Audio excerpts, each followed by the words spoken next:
Kastigedemni. Aken lakisfa.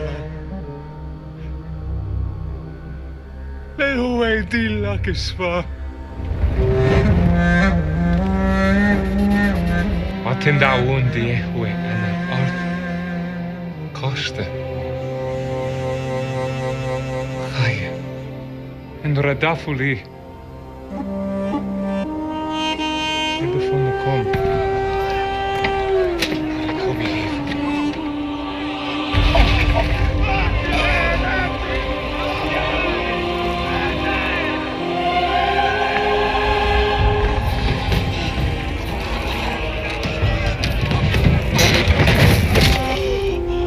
De nou kies me. Die kom hier.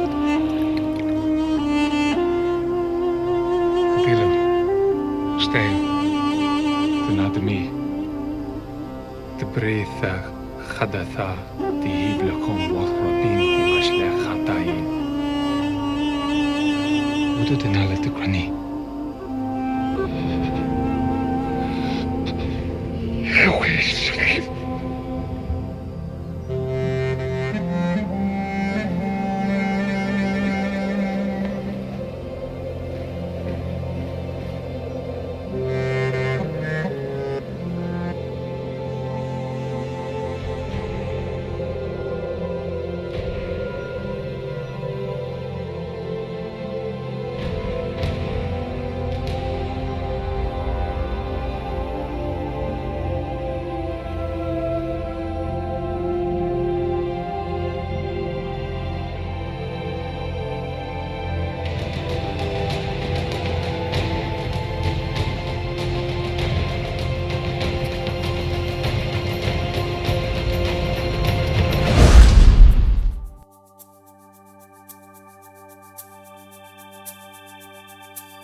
Saints adore thee, casting down their golden crowns around the glassy sea.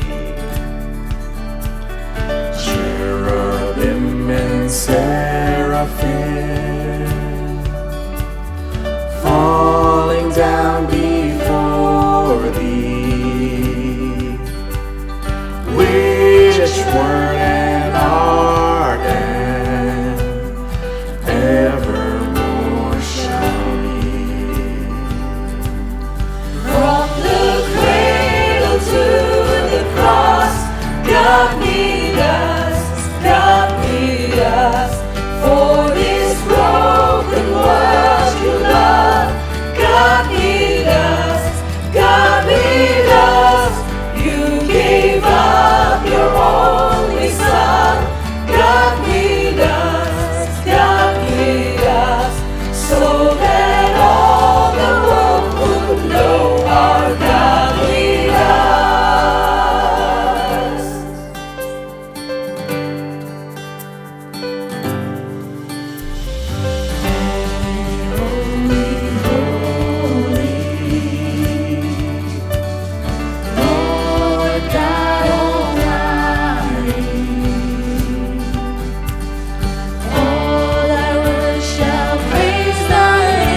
merciful and mighty. God in three persons, blessed Trinity. From the cradle to the cross, God made us, God made us. For this broken world to love, God made us, God made us. You gave up your only Son, God made us, so that all the world would know our God made us. So that all the world would know our God made us.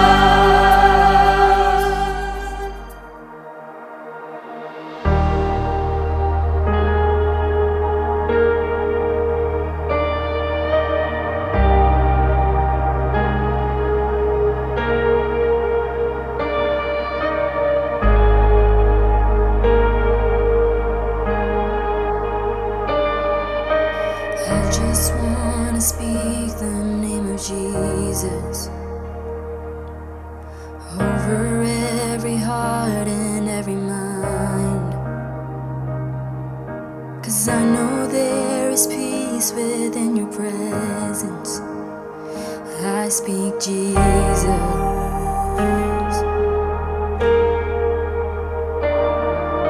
And I just wanna speak the name of Jesus.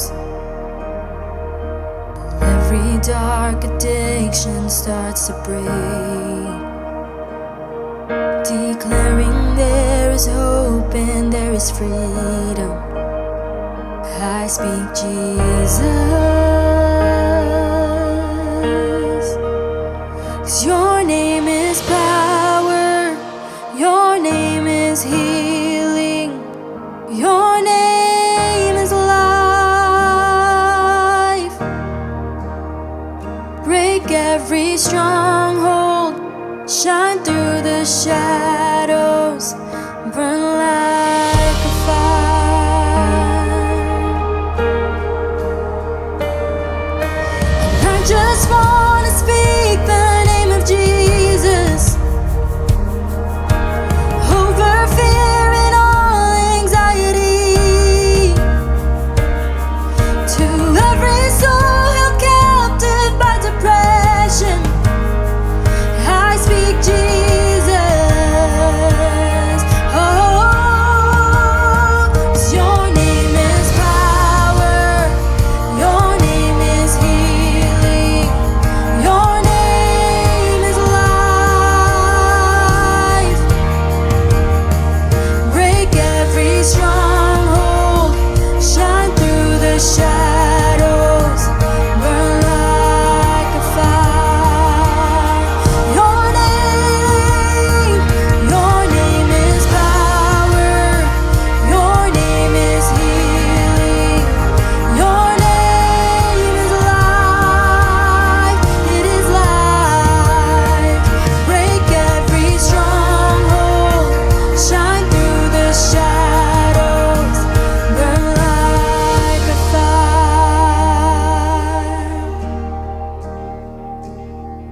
Shout Jesus from the mountains, Jesus in the streets, Jesus in the darkness over every enemy.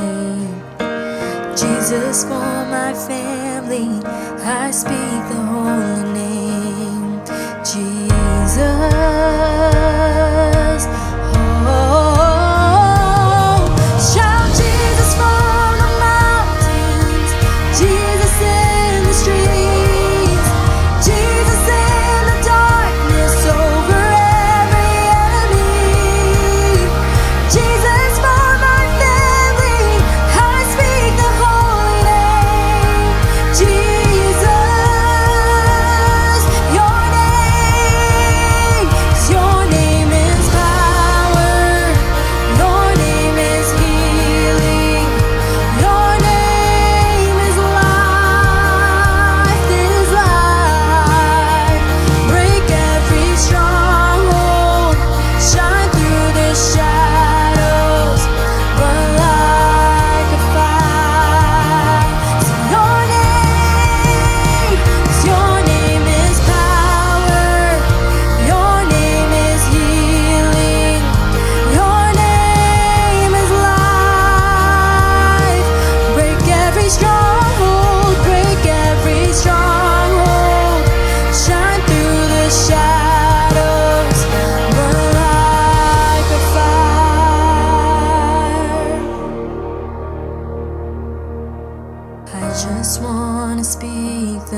Jesus over every heart and every mind. 'Cause I know there is peace within your presence. I speak Jesus.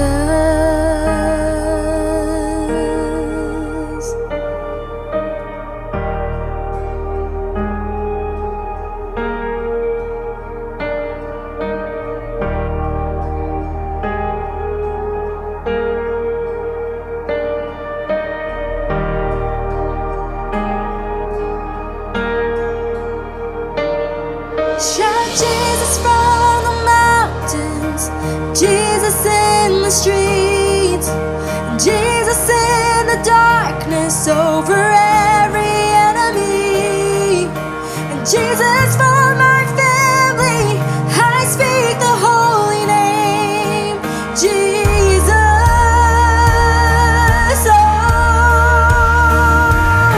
shout Jesus from the mountains, Jesus in the streets, Jesus in the darkness over every enemy, Jesus for my family. I speak the holy name, Jesus.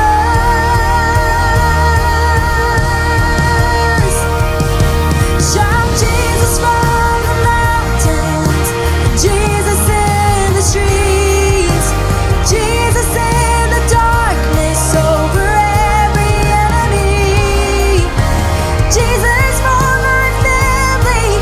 I speak the holy name, Jesus.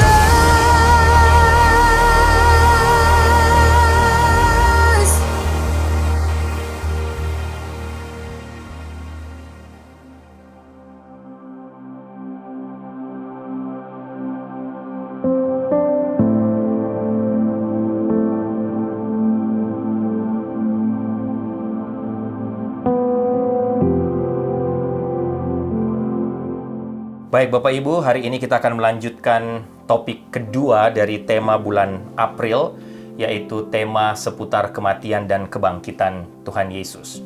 Khususnya dalam kita mempersiapkan Paskah dalam minggu-minggu ini, kita berada dalam minggu-minggu Prapaskah. Minggu lalu Ibu Sarah sudah sampaikan topik yang pertama tentang salah satu peristiwa terbesar dalam sejarah dunia, sejarah kekristenan, yaitu perjamuan terakhir. Dan hari ini saya melanjutkan dengan topik yang kedua, yaitu mengenai peristiwa terbesar berikut yang terjadi 2000 tahun yang lalu sesudah perjamuan terakhir, yaitulah peristiwa di Taman Getsemani.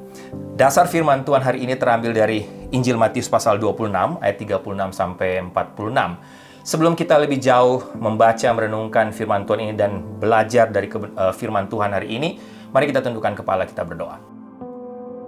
Tuhan, kami bersyukur, berterima kasih karena hari ini kami ada waktu, ada kesempatan lagi untuk duduk diam di sekitar firman-Mu, khususnya dalam masa-masa atau minggu-minggu Prapaskah ini, dalam mempersiapkan Paskah, memperingati kebangkitan-Mu dari antara orang mati. Kiranya firman Tuhan yang telah menjadi berkat menguatkan hamba, khususnya topik kedua dari seri khotbah bulan ini, yaitu peristiwa di Taman Getsemani, bisa juga menjadi berkat dan menguatkan untuk semua Bapak Ibu yang sedang mengikuti ibadah online hari ini, yang sedang mendengarkan kebenaran firman-Mu. Kiranya firman Tuhan ini sekali lagi, mungkin kami sudah sering dengar, tapi sekali lagi memberikan pelajaran baru, tapi memberikan kekuatan buat kami. Berfirmanlah, bersabdalah Tuhan, karena kami sudah siap untuk mendengar suara-Mu. Urapi hamba yang menyampaikan firman-Mu. Tuhan, persiapkan hati semua juga Bapak Ibu, semua jemaat yang sedang mendengarkan kebenaran firman Tuhan ini. Dalam nama Tuhan Yesus kami berdoa. Amin. Ya Bapak Ibu, mari sama-sama kita lihat Injil Matius pasal 26 ayat 36 sampai 46. Saya akan membacakan buat Bapak Ibu. Bapak Ibu bisa buka Alkitab Bapak Ibu.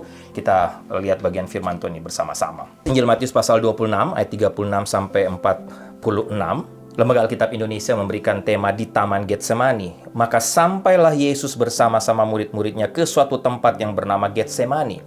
Lalu ia berkata kepada murid-muridnya, "Duduklah di sini sementara aku pergi ke sana untuk berdoa." Dan ia membawa Petrus dan kedua anak Zebedeus sertanya. Maka mulailah ia merasa sedih dan gentar. Lalu katanya kepada mereka, "Hatiku sangat sedih seperti mau mati rasanya. Tinggallah di sini dan berjaga-jagalah dengan aku." Maka ia maju sedikit lalu sujud dan berdoa, katanya, "Ya Bapakku, jikalau sekiranya mungkin biarlah cawan ini lalu daripadaku. Tetapi janganlah seperti yang kukehendaki, melainkan seperti yang Engkau kehendaki." Setelah itu, ia kembali kepada murid-muridnya itu dan mendapati mereka sedang tidur. Dan ia berkata kepada Petrus, "Tidakkah kamu sanggup berjaga-jaga 1 jam dengan aku? Berjaga-jagalah dan berdoalah supaya kamu jangan jatuh ke dalam pencobaan. Roh memang penurut, tetapi daging lemah." Lalu ia pergi untuk kedua kalinya dan berdoa, katanya, "Ya Bapakku, jikalau cawan ini tidak mungkin lalu, kecuali apabila aku meminumnya, jadilah kehendak-Mu." Dan ketika ia kembali pula, ia mendapati mereka sedang tidur sebab mata mereka sudah berat.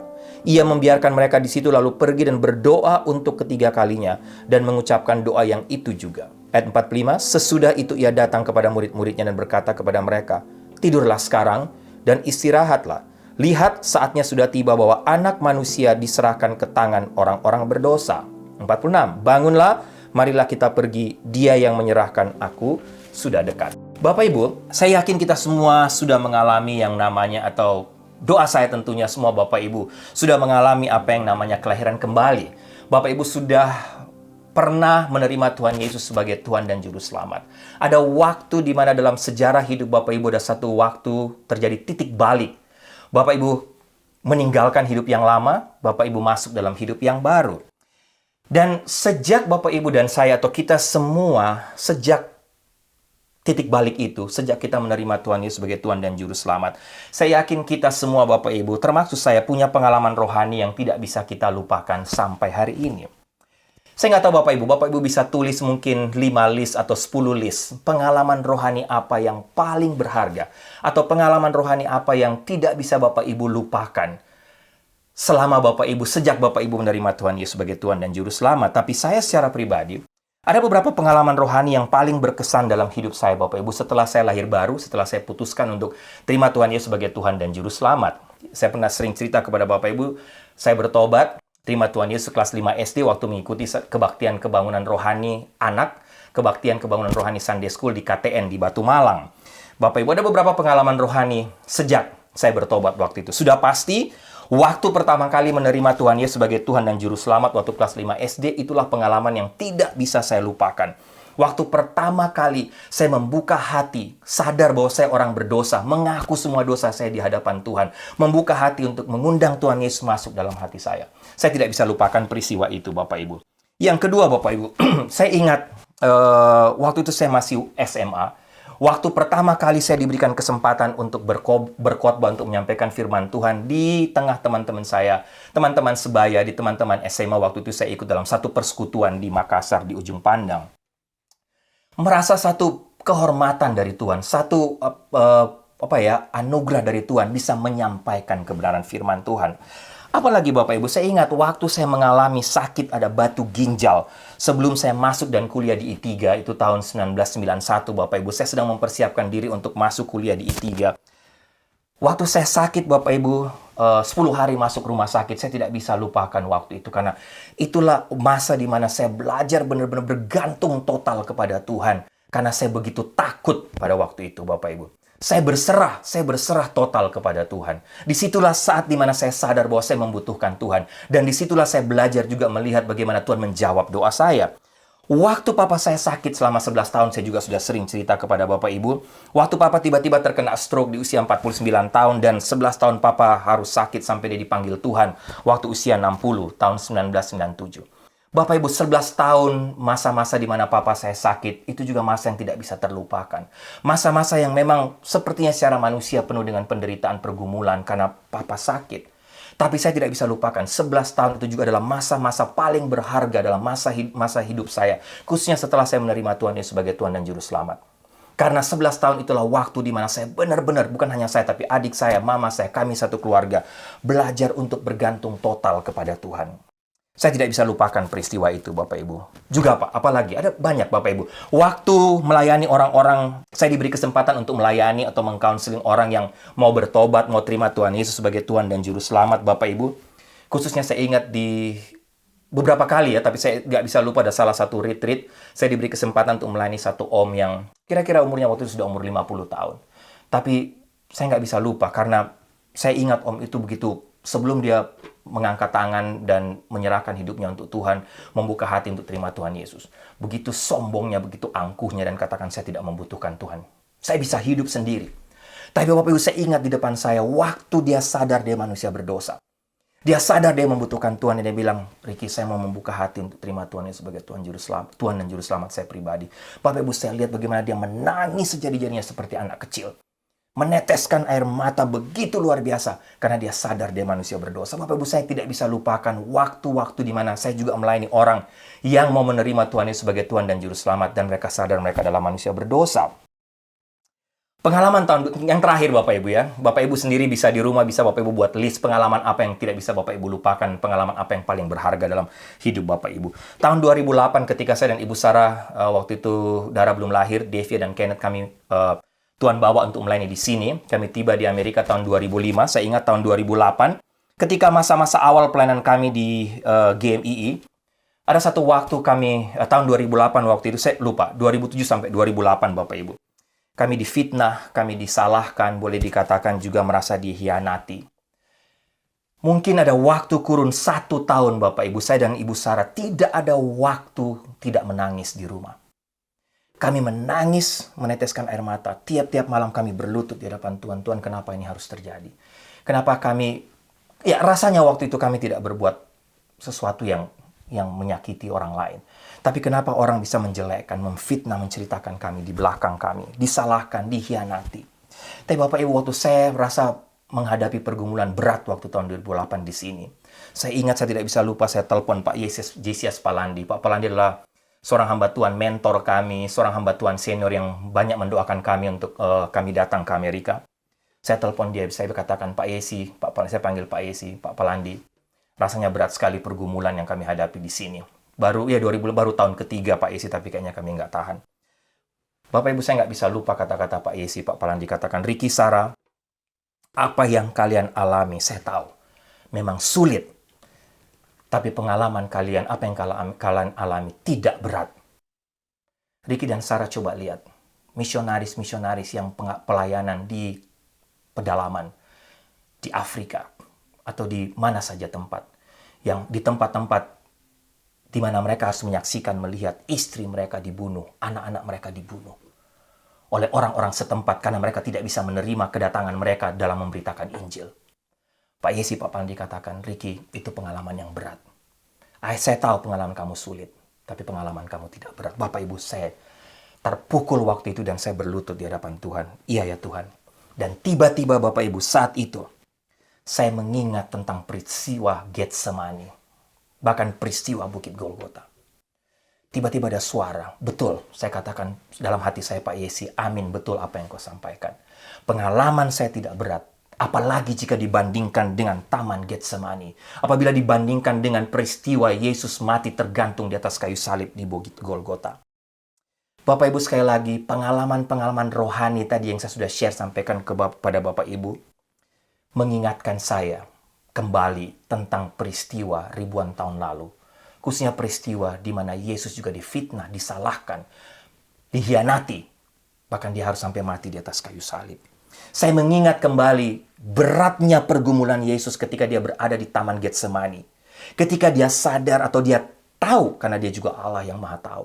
Dia tahu bahwa waktunya sudah dekat. Tidak lama lagi dia akan disiksa. Dia akan dipukul, dia akan dicambuk. Bahkan dia akan digantung di kayu salib. Sehingga Bapak Ibu, izinkan saya hari ini dalam kita sama-sama merenungkan firman Tuhan, peristiwa di Taman Getsemani yang saya coba beri judul Getsemani menjadi saksi. Dari Injil Matius pasal 26 ayat 36 sampai 46 tadi. Izinkan saya mengajukan pertanyaan buat kita semua. Apakah Bapak Ibu, apakah kita juga memiliki pengalaman yang menggambarkan tentang Getsemani? Atau kalau boleh saya katakan, apa Getsemani Bapak Ibu sekarang? Jika Bapak Ibu katakan, ya Pak Riki, saya juga punya banyak pengalaman dan saya juga punya banyak peristiwa Getsemani dalam hidup saya ketika saya mengalami pergumulan-pergumulan berat. Ketika saya merasa saya tidak sanggup, saya tidak mampu. Bapak Ibu, mari sama-sama kita lihat dan belajar bersama-sama dari Yesus. Apa yang Yesus alami ketika dia bergumul sendiri di detik-detik terakhir hidupnya di Taman Getsemani. Bapak Ibu ingat Ibu Sarah minggu lalu sampaikan khotbah tentang perjamuan terakhir. Dan Ibu Sarah sempat sampaikan, ketika membahas perjamuan terakhir, banyak hamba Tuhan, pendeta, fokus kepada murid-murid. Bagaimana murid-murid berada di sekitar Yesus di perjamuan terakhir. Sama Bapak Ibu. Peristiwa Taman Getsemani, kalau saya nggak tahu Bapak Ibu, tapi kalau Bapak Ibu dengar khotbah-khotbah para hamba Tuhan pendeta, ketika membahas tentang peristiwa Getsemani, biasanya hampir sebagian besar khotbah fokus kepada 3 murid yang dibawa oleh Tuhan Yesus ke dalam Taman Getsemani ketika mereka tertidur, mereka tidak sanggup berjaga-jaga. Tapi Bapak Ibu, hari ini saya mau kita tidak fokus kepada 3 murid. Tapi ketika kita belajar tentang peristiwa di Taman Getsemani, belajar khotbah ini dengan topik Getsemani menjadi saksi, saya mau kita sama-sama fokus kepada Yesus saja. Apa yang Yesus alami? Mari kita fokus ke situ dan saya mau ini menjadi berkat dan menguatkan kita. Paling tidak ada 3 hal Bapak Ibu yang saya lihat Yesus alami di Taman Getsemani. Ini yang saya ingin share kepada Bapak Ibu. Yang pertama saya lihat Yesus menghadapi atau mengalami satu perjuangan rohani. Bagian pertama kita mau belajar dari perjuangan rohani Yesus. Bapak Ibu lihat, Yesus dan murid-muridnya baru saja mengakhiri perayaan Paskah atau perjamuan terakhir, sekali lagi yang dikhotbahkan Ibu Sarah minggu lalu.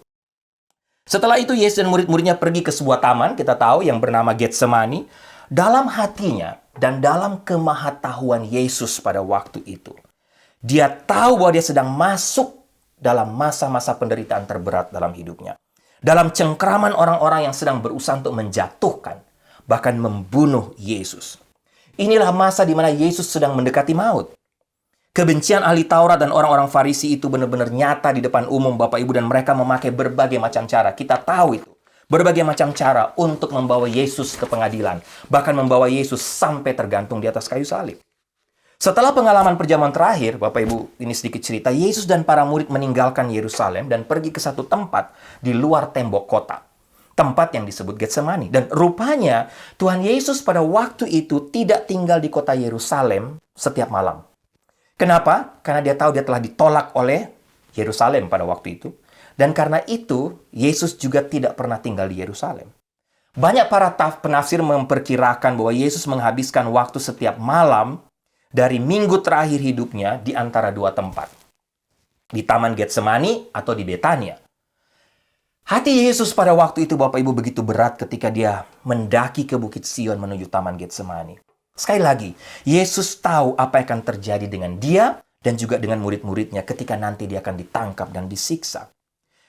Kalau Bapak Ibu dan saya mau renungkan bagian ini Bapak Ibu, kalau kita melihat secara live ya, hidup Yesus di saat-saat terakhir itu, saya yakin Bapak Ibu kita akan sama-sama melihat satu sosok manusia dengan beban berat yang begitu luar biasa.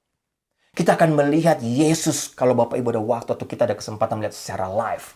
Kita akan melihat Yesus dengan penuh ketakutan, kekhawatiran, kesedihan, rasa sakit.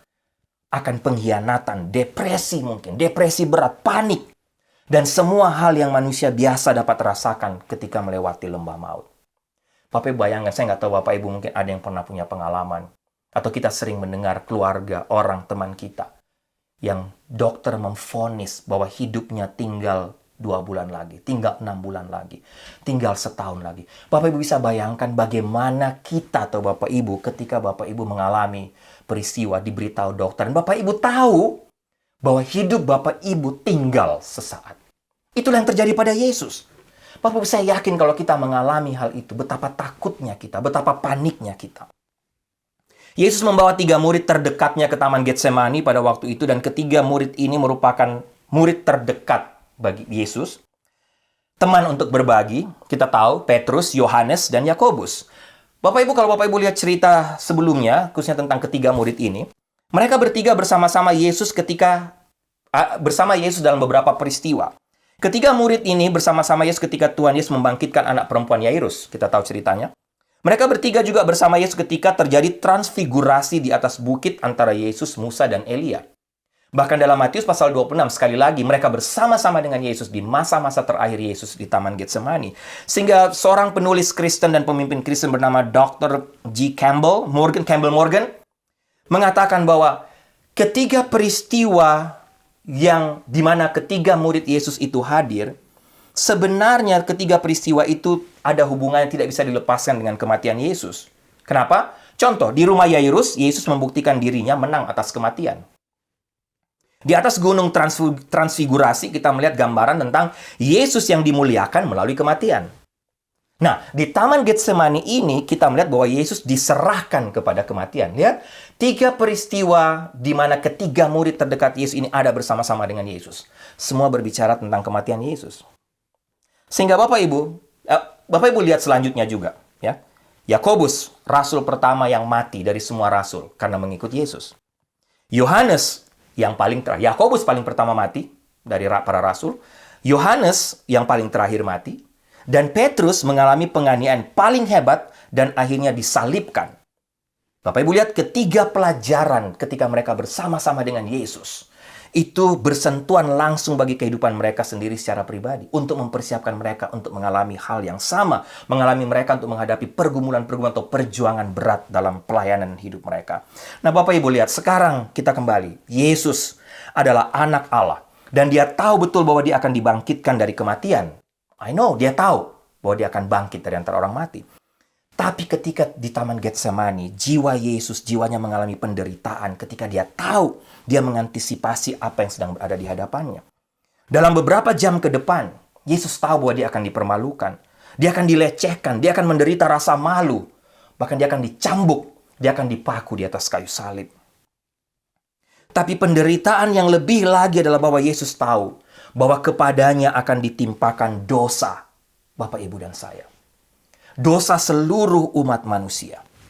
Dan pada waktu itu dia benar-benar akan terpisah dari Bapanya. Lukas pasal 22 ayat 44, Bapak Ibu menulis, ia sangat ketakutan dan makin bersungguh-sungguh berdoa. Lukas katakan peluhnya menjadi seperti titik-titik darah yang bertetesan ke tanah. Bapak Ibu, sekali lagi dapatkah kita melihat perjuangan rohani Yesus ketika dia berhadapan dengan maut di sini? Sangat intens apa yang Yesus alami. Yesus berjuang untuk menyerahkan kehendak Bapa yang terjadi dan bukan kehendaknya sendiri. Bapak Ibu lihat, Bapak Ibu baca tadi apa yang Yesus katakan di tengah pergumulannya yang berat itu. Dia katakan, Tuhan, kalau memang cawan ini bisa berlalu, tapi kalau tidak, aku harus meminumnya, biarlah kehendak-Mu yang jadi. Sehingga Bapak Ibu ada penulis lain yang katakan di Getsemani ini Yesus sedang menghirup nafas kematian.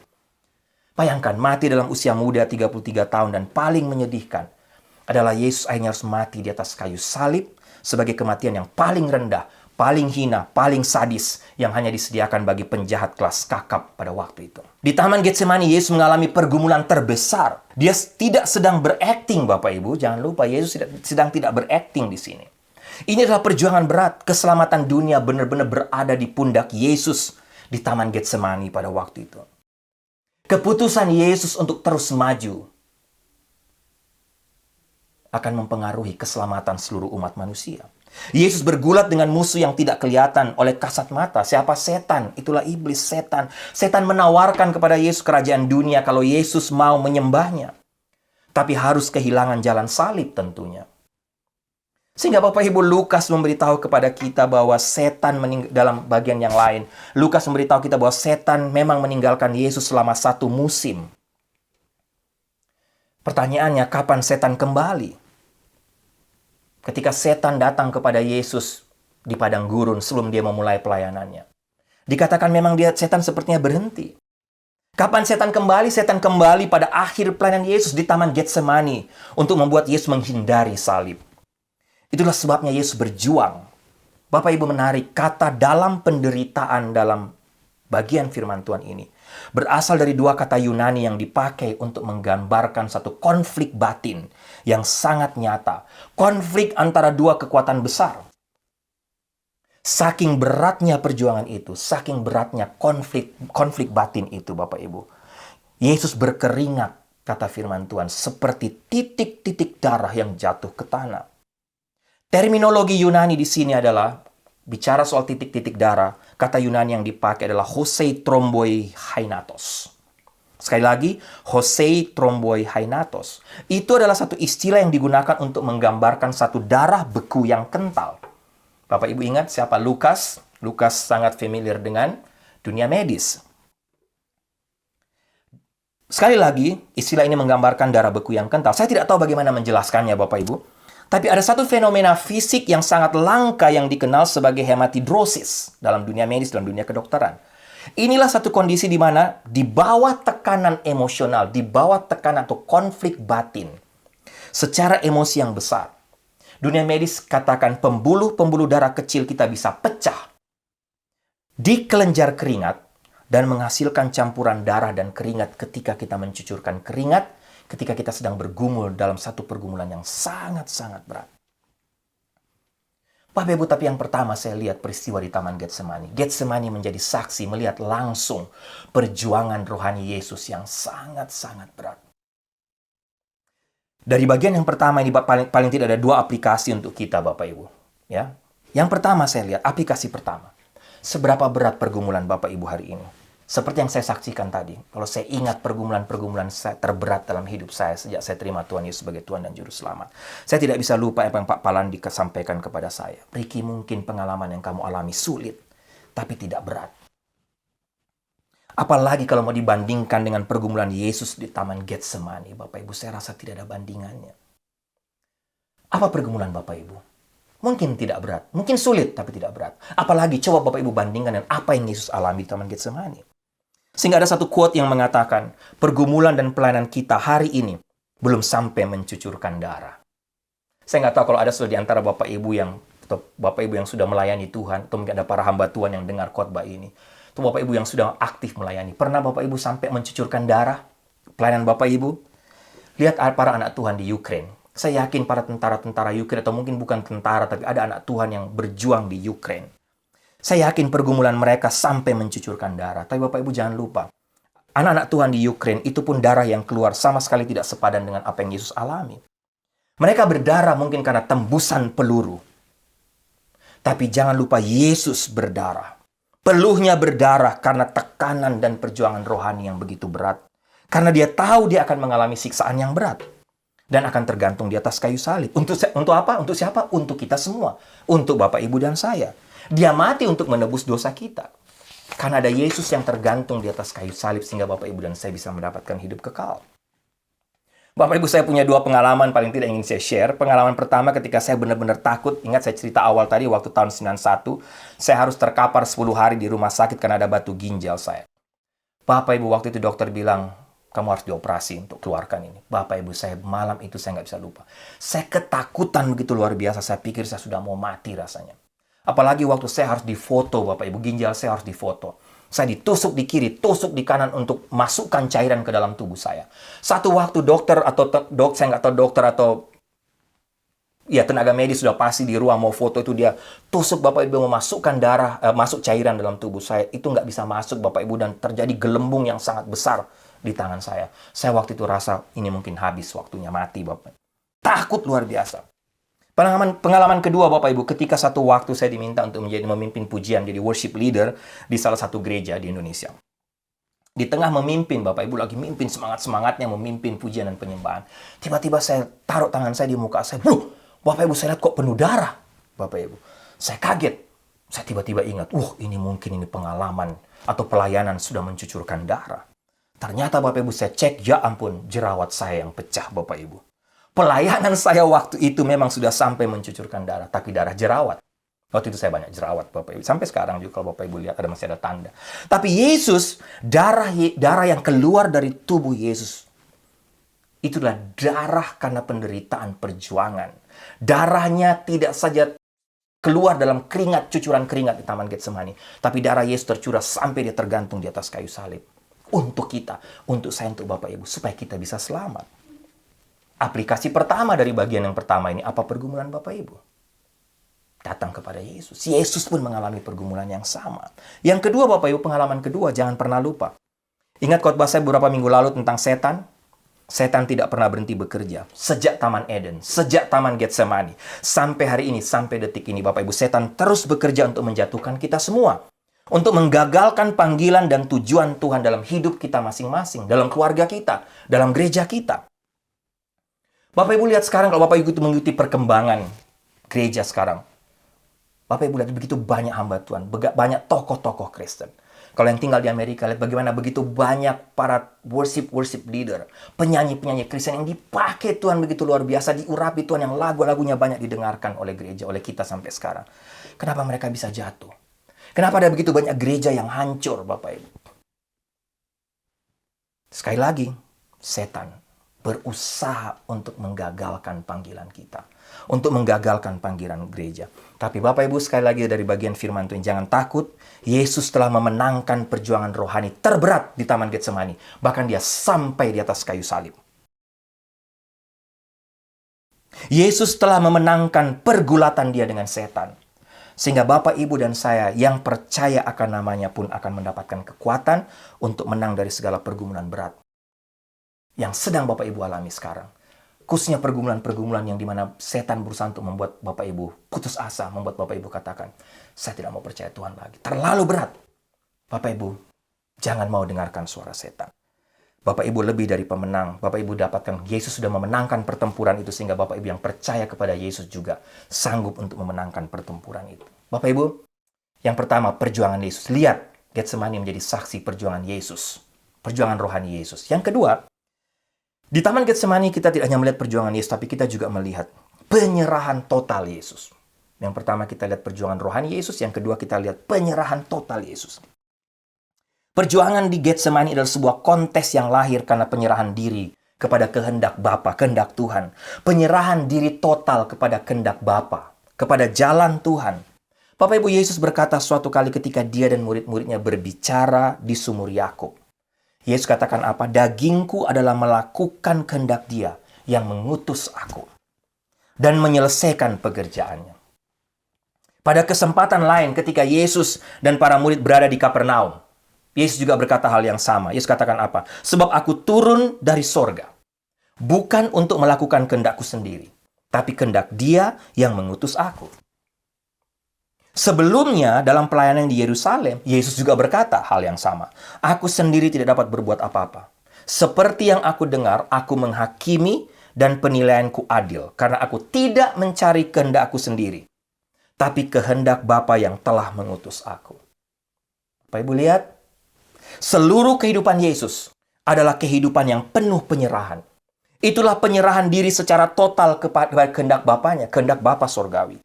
Tetapi dalam teks ini, kata-katanya yang mewakili ketundukannya tidak ada bandingannya dalam arti Bapak Ibu. Karena Yesus berkata apa? Dalam Injil Matius, dalam konteks Matius ini yang kita baca tadi. Bapa, jika engkau mau, biarlah cawan ini lalu dariku. Tetapi bukan kehendakku, melainkan kehendakmu yang jadi. Luar biasa Bapak Ibu. Proklamasi tentang satu penyerahan total. Biarlah kehendakmu yang jadi. Bapak Ibu, kalau saya renungkan ya, saya nggak tahu Bapak Ibu pernah perhatikan, tapi hidup kita manusia itu menurut saya memiliki kesamaan seperti atau kesamaan tertentu dengan catur, dengan main catur. Mental dan naluri kemanusiaan kita selalu kita ingin dimahkotai. Coba Bapak Ibu renungkan. Apa maksudnya? Kita selalu mau menjadi raja atas diri kita sendiri. Kita selalu mau mengatur hidup diri kita sendiri. Dengan kata lain, kita suka jika kita lah yang memegang otoritas dan kendali. Kalau Bapak Ibu main catur, kita senang karena kita lah yang mengatur pion-pion catur itu. Betul? Itu mental kita. Kita ingin dimahkotai. Kita ingin kita yang mengendalikan semuanya. Seperti bermain catur. Itulah Bapak Ibu sangat sulit bagi kita untuk berkata, Bapak, bukan kehendakku tapi jadilah kehendakmu.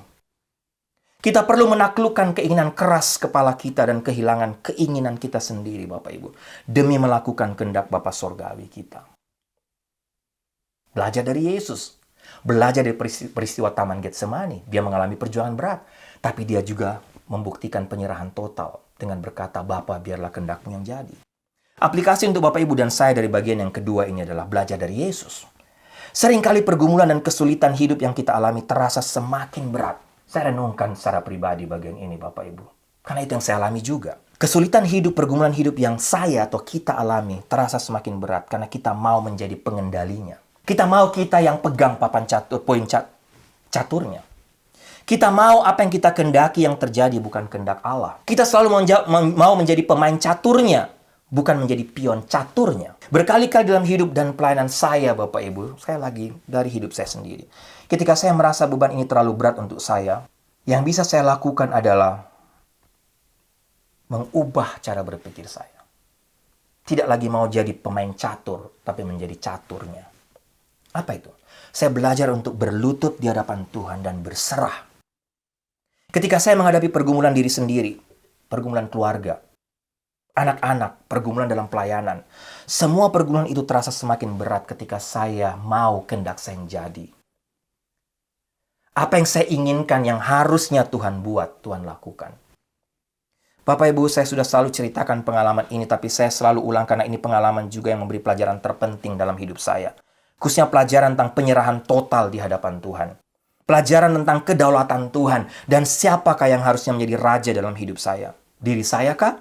Atau Tuhan Yesus? Yaitu pengalaman ketika saya meminta Tuhan untuk menyembuhkan mama saya yang sakit keras tahun 2005. Saya bergulat dengan Tuhan karena saya katakan, Tuhan, saya mau mama saya sembuh. Tapi ketika mama saya dipanggil Tuhan, saya kecewa, saya marah, saya katakan kenapa Tuhan tidak jawab doa saya. Tapi Bapak Ibu, sekali lagi ini pengalaman terpenting dalam hidup saya tentang kedaulatan Tuhan. Tuhan katakan kepada saya, Ricky, siapa kamu? Apakah engkau mau mengendalikan hidup mamamu? Aku yang lebih tahu.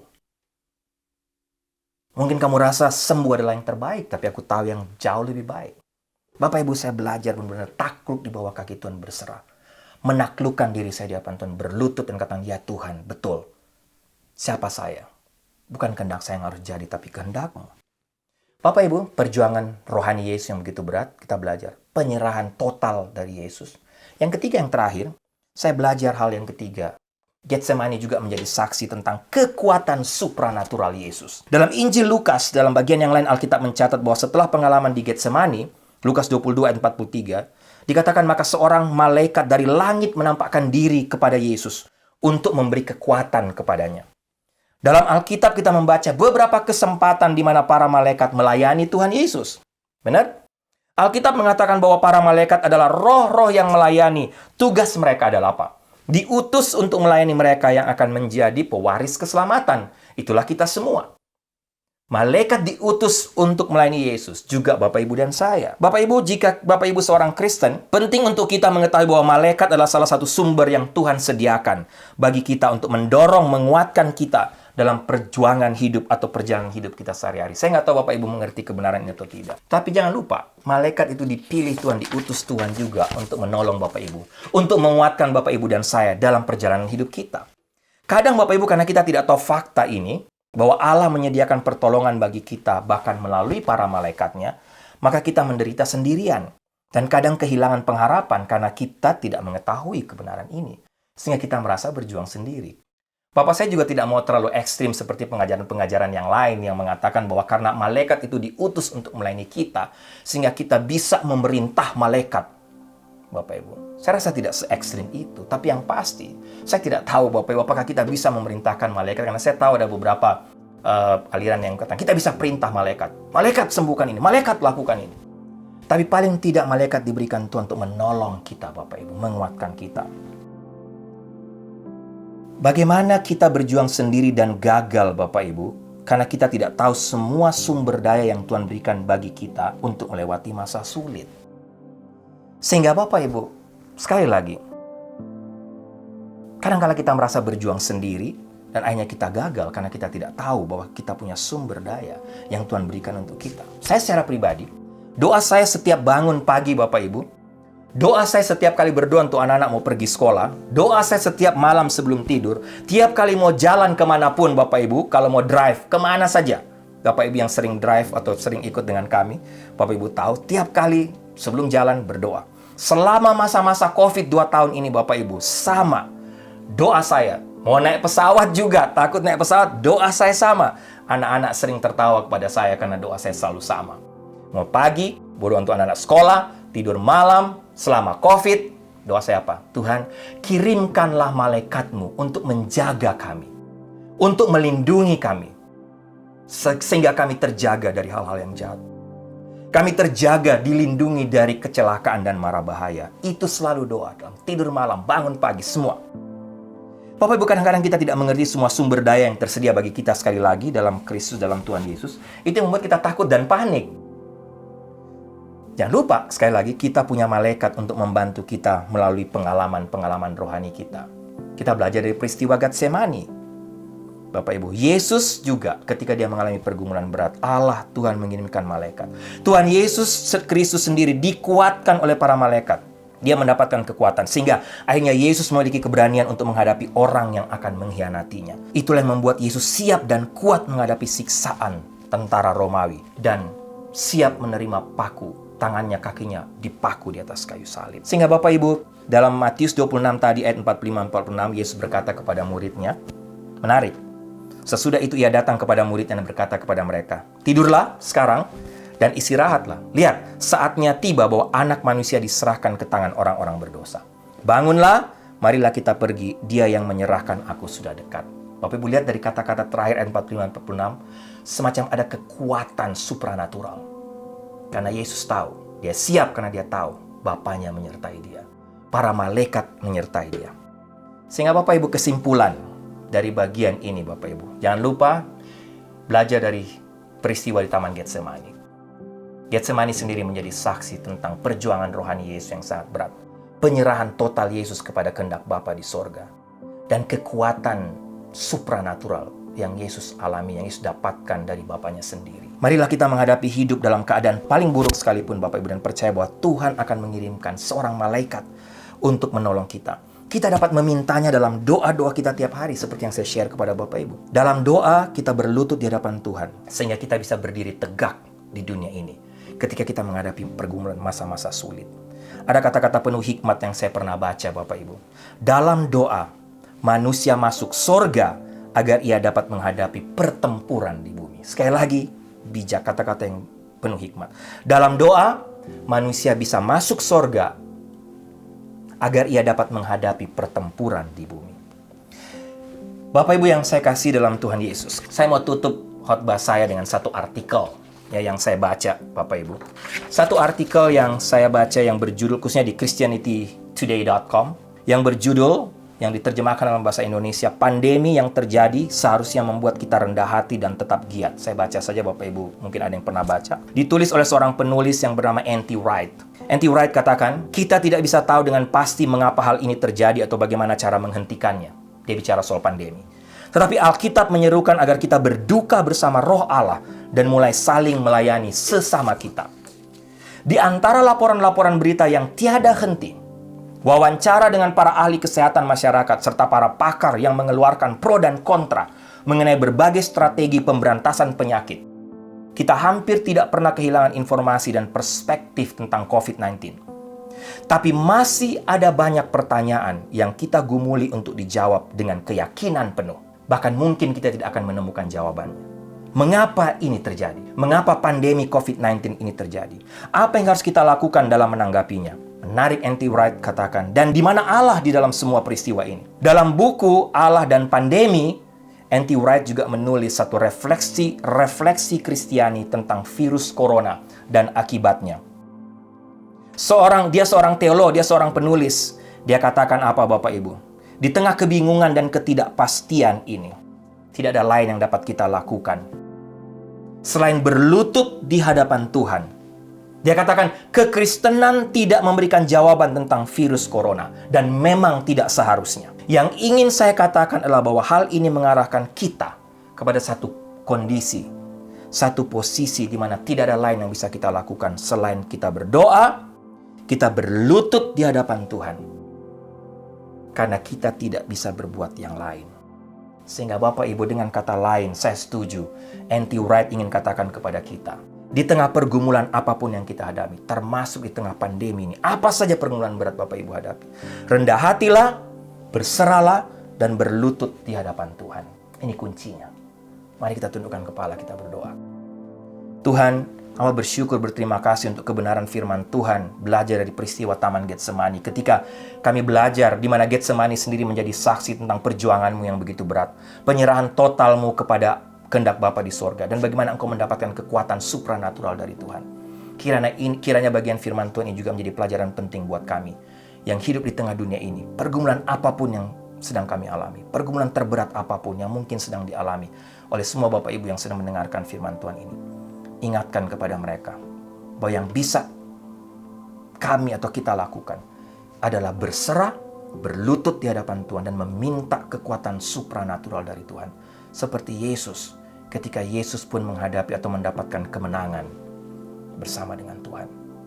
Kiranya firman Tuhan yang sudah menguatkan hamba juga menguatkan semua Bapak Ibu yang mendengarkan hari ini, khususnya dalam masa-masa prapaskah, mempersiapkan diri untuk masuk dalam perayaan Paskah. Terima kasih untuk firman-Mu. Dalam nama Tuhan Yesus kami berdoa. Amin.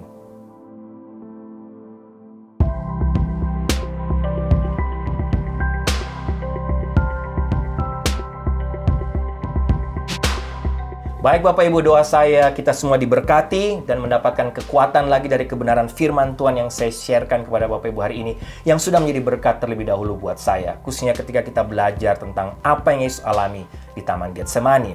Baik, sebelum saya tutup dalam doa berkat, ada beberapa pengumuman. Yang pertama yang berulang tahun dalam minggu ini, selamat ulang tahun untuk Yose Pikauli yang ulang tahun tanggal 4 April. Tuhan berkati Yose selalu. Dan yang berikut Brenda Wiradi yang ulang tahun tanggal 6 April. Tuhan berkati Brenda. Bapak Ibu, kita terus doakan Yose dan Brenda supaya makin bertambah usia, mereka makin mencintai Tuhan, mengasihi Tuhan, dan memberikan hidup mereka untuk terus melayani Tuhan. Yang berikut tentunya Bapak Ibu jangan lupa, khususnya NLCC Indonesia, Jemaat NLCC Indonesia, Bapak Ibu kita terus doakan untuk persiapan retreat kita yang akan diadakan tanggal 5, 6, dan 7 Agustus tahun ini. Bapak Ibu doakan, saya dan Ibu Sarah terus berdoa supaya kalau bisa semua kita bisa join, kita bisa ikut di dalam retreat ini sehingga kita kembali dikuatkan, disegarkan lagi oleh Tuhan. Khususnya pasca pandemi Bapak Ibu, setelah kita cukup bergumul di tengah pandemi selama hampir 2 tahun ini.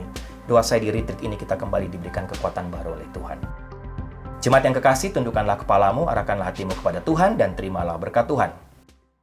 Anugerah keselamatan dari Tuhan Yesus Kristus dan kasih sayang yang tidak berkesudahan dari Allah Bapa, serta penyertaan dari Roh-Nya yang kudus, kiranya menyertai engkau sekalian, mulai hari ini sampai Maranatha Tuhan Yesus datang kembali. Haleluya, amin.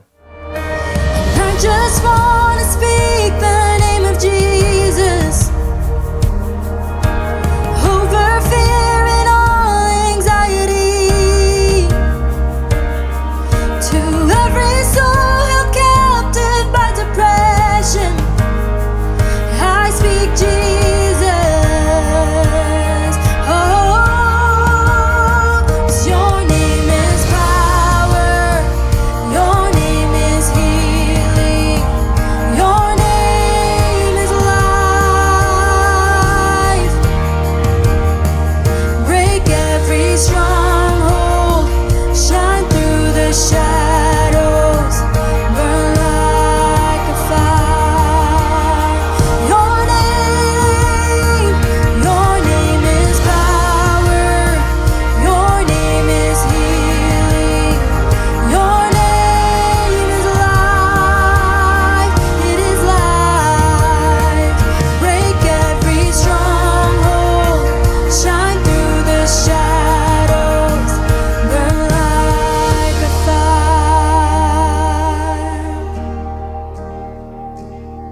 Shout Jesus from the mountains, Jesus in the streets, Jesus in the darkness over every enemy.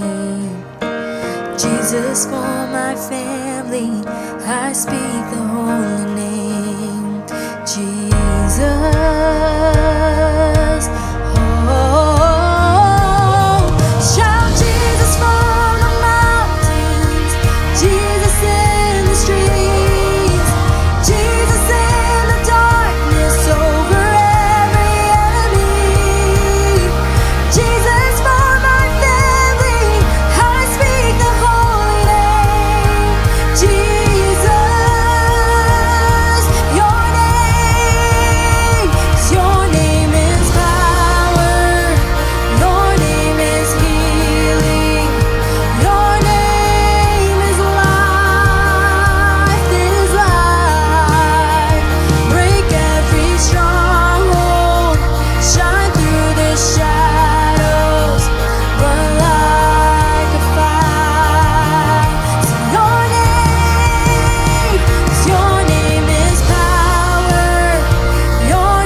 just wanna speak the name of Jesus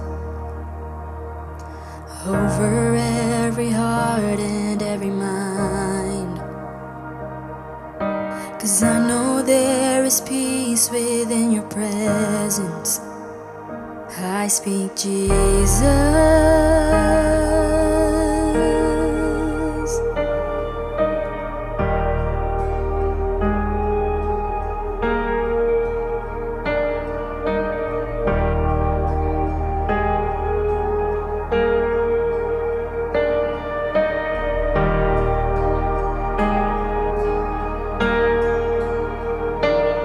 Shout Jesus from the mountains, Jesus in the streets, Jesus in the darkness over every enemy, and Jesus for